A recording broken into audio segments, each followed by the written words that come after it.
அனைவருக்குமே வணக்கம். சற்று முன் கிடைத்திருக்கக்கூடிய ஒரு மிக மிக முக்கியமான செய்தி ஒன்று வெளியாகியுள்ளது.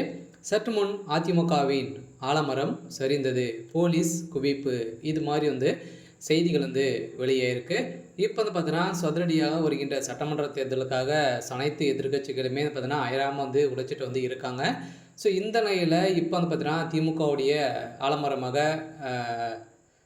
முதல்வர் ஸ்டாலின் அவர்கள் வழிநடத்திட்டு இருக்காரு. இருந்தாலுமே ஒரு மிகப்பெரிய கூட்டணி வைத்து ஒரு மிகப்பெரிய வெற்றி பெற்றது. ஸோ இதைத் தொடர்ந்து அதிமுகவில் பார்த்தீங்கன்னா அம்மா இறந்ததுக்கு அப்புறம் பார்த்தீங்கன்னா இப்போ அதிரடியாக அதிமுகவுடைய ஒரு முக்கிய பொறுப்பிலும் அதே மாதிரி பார்த்தீங்கன்னா அதிமுகவுடைய ஆலமரமாக இருக்கக்கூடியவர் தான் எடப்பாடி பழனிசாமி. ஸோ இவர் பார்த்தீங்கன்னா அதிரடியாக எப்போ அதிரடியாக பார்த்தீங்கன்னா அதிமுக கூட்டம் கூட்டமாக திமுகவில் இணைந்து ஒரு மிகப்பெரிய வருத்தக்கூடிய நிலையில் தான் பார்த்தீங்கன்னா இப்போ சரிந்திருக்கு.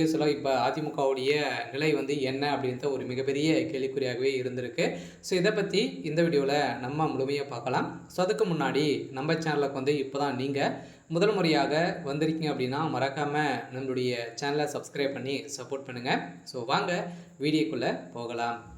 ஸோ பார்த்தீங்கன்னா அதிமுகவுடைய ஒரு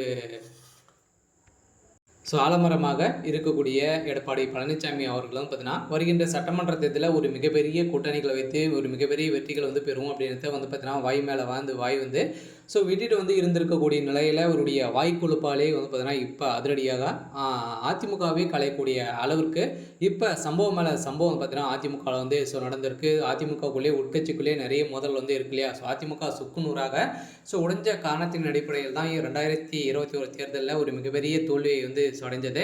இந்த தோல்விக்கு அப்புறம் தான் பார்த்தீங்கன்னா இப்போ அதிரடியாக எடப்பாடி பழனிசாமி அவர்கள் முன்னிறுத்தி இப்போ நிறைய கட்சிகள்லாம் பார்த்தீங்கன்னா கூட்டணிகள் வைக்க போகிறோம் அப்படின்றத சொல்லி வருகின்ற சட்டமன்ற தேர்தலுக்காக பார்த்தீங்கன்னா ஆயிரமாக உழைச்சிட்டு இருந்த நிலையில் இப்போ அதிரடியாக பார்த்தீங்கன்னா டிடி தினகரன் அதே மாதிரி பார்த்தீங்கன்னா பன்னீர்செல்வம் அவர்களும் பார்த்தீங்கன்னா அதிரடியாக காங்கிரஸில் இணைய போகிறதாக ஒரு தகவல் வெளியே இருக்குது. இந்த நிலையில் தான் பெரும் அதிர்ச்சியை ஏற்படுத்தியிருக்கு இல்லையா. இவர்களை வைத்து தான் பார்த்தீங்கன்னா இப்போ எடப்பாடி பழனிசாமி அவர்கள் பிரச்சாரத்தை ஆரம்பிச்சிருக்காரு. இருந்தாலுமே அதிமுகவுடைய ஆலமரம் சரியக்கூடிய விதத்தெல்லாம் இப்போ அதிமுக உட்கட்சிக்குள்ளே நிறைய மோதல்கள் ஏற்பட்டிருக்கு. இந்த நிலையில் எடப்பாடி பழனிசாமி அவர்களும் பார்த்தீங்கன்னா இப்போ தலைமையில் கை வைத்து உட்காந்துருக்கக்கூடிய நிலை உயிராக இருக்குது. இருந்தாலுமே எடப்பாடி பழனிசாமி அவர்கள் என்ன செய்ய போகிறாரு அப்படின்ற ஒரு மிகப்பெரிய கேள்விக்குறியாக இருந்தாலுமே என்ன நடக்குது அப்படின்றத தொடர்ந்து நம்ம பார்த்தீங்கன்னா அடுத்தடுத்த வீடியோவில் பார்க்கலாம். இருந்தாலுமே வருகின்ற சட்டமன்ற தேர்தலில் வெற்றி யாருக்கு அப்படின்ற ஒரு மிகப்பெரிய கேள்விக்குறியாகவே இருக்குது. இருந்தாலும் என்ன நடக்குது அப்படின்றத பார்க்கலாம்.